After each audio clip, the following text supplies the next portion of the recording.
to get wins and get tough wins on the road are important. But we have to take it one game at a time, and we have to be where our feet are, and we got to attack a great Seattle team. You had the travel to deal with, but is there anything you can do game plan wise to take advantage of them coming off double overtime, 40 hours ago? I mean, I think one of the things that we have a benefit is our depth. So we're just going to continue to bring multiple bodies off the bench, try to wear them down. These players have been playing in this league a long time, and this is not abnormal. The way that the scheduling is and how much they have to. Indiana Fever head coach Stephanie White addressed media questions regarding the team's current situation in the standings. The way that the scheduling is and how much they have to play and heavy minutes and all of that. So they're used to this. But for us, it's we've got to try to use our depth to our advantage and try to stay fresh and give them different looks on the defensive end of the floor. That can hopefully make it difficult and make them work that much harder after coming off of a double overtime game.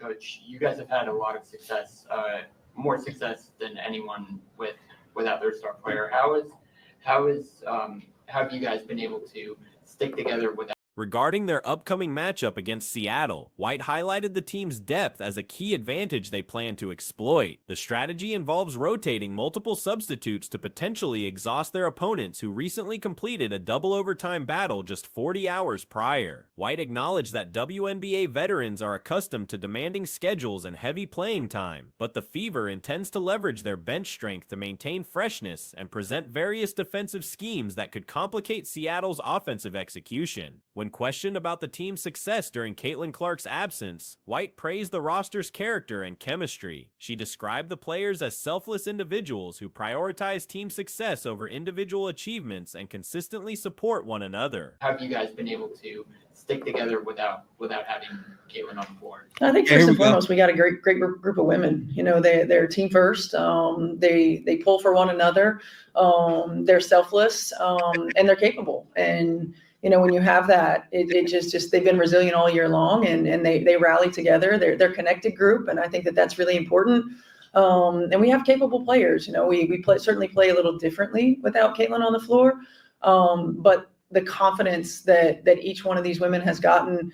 Their resilience throughout the season stems from being a connected unit with capable talent across the roster. The coaching staff has adjusted their approach without Clark on the court, but White expressed confidence in each player's ability to make crucial plays during important moments. The team's depth prevents opponents from focusing on just one or two key players, as multiple teammates can step up and deliver impactful performances. This balance has improved their offensive distribution, while their defensive versatility has proven valuable. White identified two primary factors behind their recent consistent performance during a 4-game winning streak. Caitlin on the floor, but the confidence that each one of these women has gotten in the ability to make plays in big moments, the depth that we have so that you really never can key on one or two players. We've got multiple players that can step up and have big games for us. I think it makes us more balanced on the offensive end, and the versatility that we have defensively has been big for us. And so, I think this group's been resilient.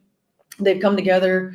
They're playing really well together, and they play for each other. And you really can't discount how important that is when you're playing for the person beside you. First, their defensive disruption and attention to detail create difficulties for opposing teams. Even when experiencing offensive struggles or high turnovers, their ability to generate stops keeps them competitive, as defensive performance remains reliable regardless of venue. Second, their ball movement and high assist rates have been instrumental. The team effectively executes secondary and tertiary offensive actions, ensuring the basketball finds the optimal scoring opportunity. They've emphasized keeping defenses working through continuous ball movement and avoiding stagnant possessions, which has led to improved connectivity on both ends of the court. The person beside you. Coach, what do you think is the biggest key to the consistent play as of late? We've been 4 games in a row looking for number 5. What has been that thing? I think a couple things. I don't know that I feel like we've been consistent, but being able to consistently string wins together. I think defensively, when we're disruptive, when our attention to detail is high, we make things difficult for opponents. And in those moments where we, like last game, for example, have high turnovers, Discussing their previous encounter with Seattle when Clark was available, White noted that Seattle presents a formidable challenge requiring precise attention to personnel details. Their strategy involves preventing Seattle's players from reaching comfortable positions and forcing difficult shot attempts. Seattle's strong defensive capabilities demand patience from Indiana, along with careful offensive execution that avoids excessive penetration while ensuring precise, timely passing to counter Seattle's length and athleticism. Regarding Clark's recovery progress, White provided cautious optimism while emphasizing a methodical approach. Clark participated in practice activities and her rehabilitation is progressing favorably. Like last game, for example, have high turnovers, we were still able to get stops. And we've got to be able to continue to be able to do that. Or in the moments where we're having trouble offensively, we can rely on our defense and defense travels. So that's number one. Number two, I think the way that we've been moving the ball, we've had a high assist rate. We've been able to play inline to inline to get to second and third actions. The ball's been finding the right shot on the floor. And that's important for us. We got to make defenses work. We've got to play inline to inline. We can't let the ball get.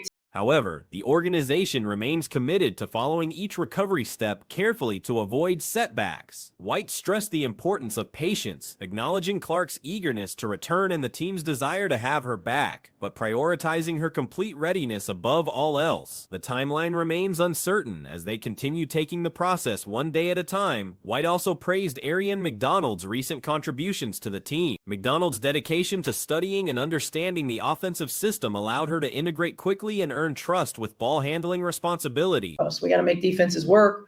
We've got to play inline to inline. We can't let the ball get stuck. That's when we're at our best. And I think we've really begun to find that connectivity on both ends. Obviously, the first matchup was different with CC playing, but what did you take away from that one that you're looking to replicate again and also adjust? Yeah, I mean, Seattle's a really good team, and we've got to make sure our attention to detail from a personnel standpoint is high. We can't allow their players to get to their comfort zones. We've got to make them hit tough shots, and we got to live with those tough shots. And they're really solid. Her unique speed and downhill attacking ability filled a specific need the roster previously lacked. Additionally, McDonald provides another playmaking option, reducing the sole reliance on Kelsey Mitchell for creating opportunities. Her defensive intensity and tone-setting abilities have aligned perfectly with the team's desired playing style on both ends. The press conference revealed interesting insights about the team's trajectory and future outlook. Speculation suggests Clark could potentially return within 2 to 3 weeks, though this remains to be confirmed. And they're a really solid defensive team. I mean, they're high level on the defensive end of the floor, so we've got to be patient. We've got to make sure that we understand, what we're looking for on the offensive end of the floor. We can't over-penetrate. We've got to allow the ball again to find the right shot, but our passes have to be on time, on target, because they make you pay if they don't. They've got great length, they've got great athleticism, and they come at you from a lot of different angles. So we've got to do a good job of making sure that our attention to detail on both ends is there.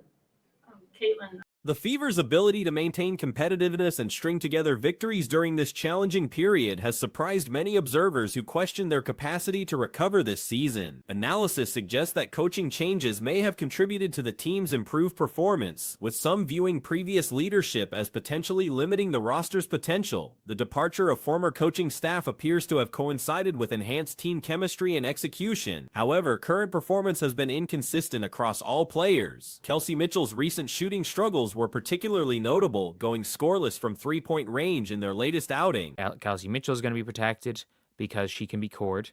Even though she's unrestricted, you don't want to give up a player that the other team is going to core. Caitlin Clark, Aaliyah Boston, Michaela Timpson, and Natasha Howard is exempt because she's been cored twice. So she's exempt from being taken, and the reality is that a lot of people were saying it's really between Sophie and Ari for that last spot. And with that being said, in my opinion, you've got Despite individual challenges, other players like Sophie Cunningham have stepped up with crucial contributions, though ball distribution to hot hands remains an area for improvement. The team's resilience and adaptability during Clark's absence has demonstrated their depth and character. Moving forward, the combination of improved coaching, strong team chemistry, and the eventual return of their star player positions the Fever as a potential factor in the league's competitive landscape. Their ability to maintain performance levels without their primary offensive weapon suggests a well-rounded roster capable of competing at high levels regardless of personnel availability. The Indiana Fever must prioritize retaining Sophie Cunningham during the upcoming expansion draft. With that being said, in my opinion, you've got to keep Sophie Cunningham. First of all, let's be completely honest. Neither Portland or who even is the other one? Toronto. Neither Portland or Toronto are going to core Sophie Cunningham or Ari McDonald. That's not going to happen. So the reality is, if the Fever want both of them, they're probably both going to be back.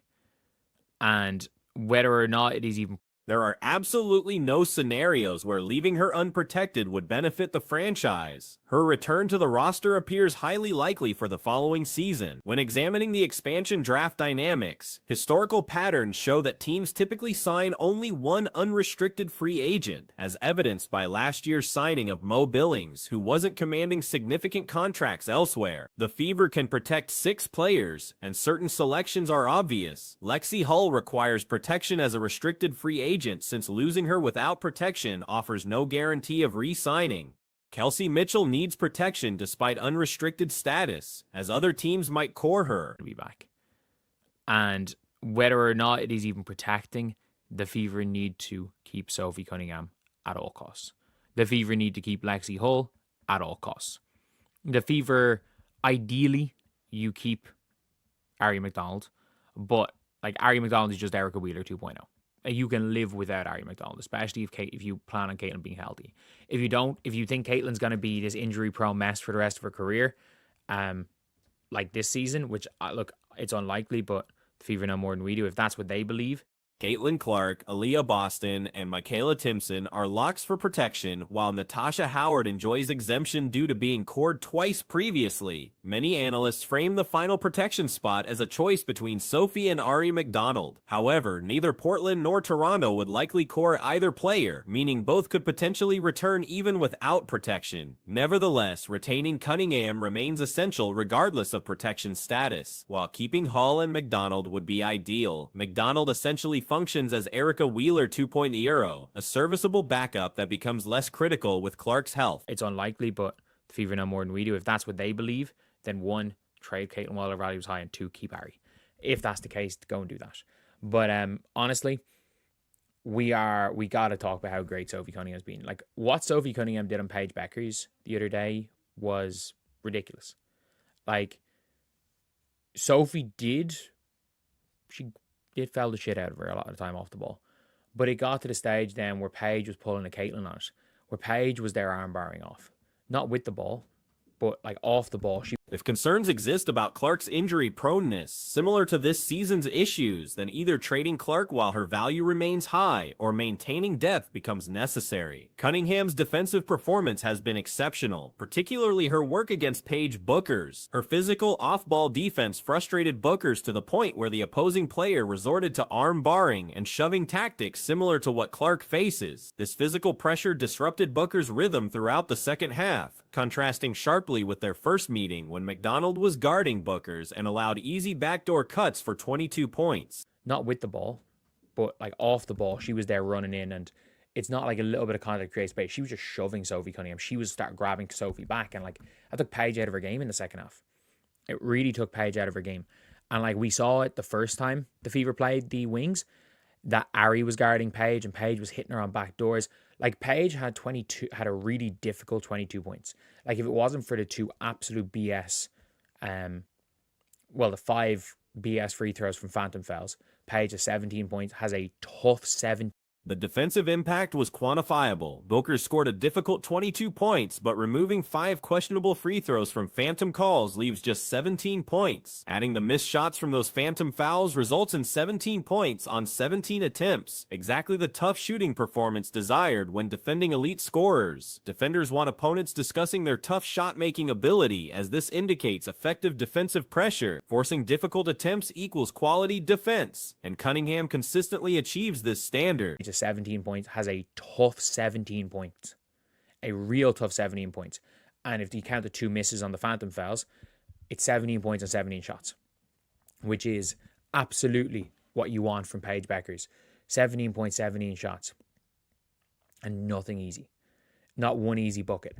And you want at the end of the game everybody talking. If you're a defender, you want everybody talking about your matchups tough shot making ability, because that means you play good defense. Offensively, Cunningham has returned to near 40% three-point shooting this season. Her shot selection heavily favors perimeter attempts, averaging 1.7 two-pointers versus 3.7 three-pointers per game. While her volume decreased slightly from last season due to reduced minutes, her efficiency has improved significantly. Throughout her career, she maintains a 36.5% three-point percentage, but removing her first 2 developmental seasons reveals consistent near 40% shooting since establishing herself professionally. Making ability, because that means you play good defense. If you force him into tough shots, you play good defense, and that's what Sophie's done. And if you look how well Sophie's been playing recently, on the year, Sophie Cunningham is back up to nearly shooting 40% from 3. Nearly every shot she shoots is a 3-pointer. So, like, she shoots 1.7 2-pointers per game. She shoots 3.7 threes per game. And again, it's a little bit down from last year, but she's playing less minutes. And she's shooting. Her early career included a 23% three-point season and 30% rookie performance, but subsequent seasons show 37.8% and 39.3% marks, establishing her as a reliable perimeter threat. Recent game logs demonstrate steady improvement throughout the current season. Defensively, while she doesn't accumulate high steal numbers and can struggle against quick guards occasionally, she rarely bites on pump fakes and consistently forces contested shots. At 29 years old with good length, she offers versatility and willing passing. She's shooting half a shot less, but she's shooting 40% from 3. On her career, she is a 36.5% three-point shooter. And if you take out the first 2 seasons of her career, where she was playing a little bit, but like, again, just as a young player. So if you take out the first 2 years of her career, and let's just go since her rookie deal. Since her rookie deal, she's been shooting like near 40, and she's been a near 40% shooter since the first 2 seasons of her career. Like, she had a season where she shot 23% from 3, which is her recent 7 of 8 games scoring double figures included a 16-point, 10-rebound performance against Atlanta and crucial 13 points in their Commissioner Cup victory. Despite a slow start this season, she's finding her rhythm and shooting efficiently. Her true shooting percentage ranks among the league's best guards because nearly every attempt carries the 3-point bonus. When specializing in 3-point shooting at 40% accuracy, efficiency numbers naturally excel.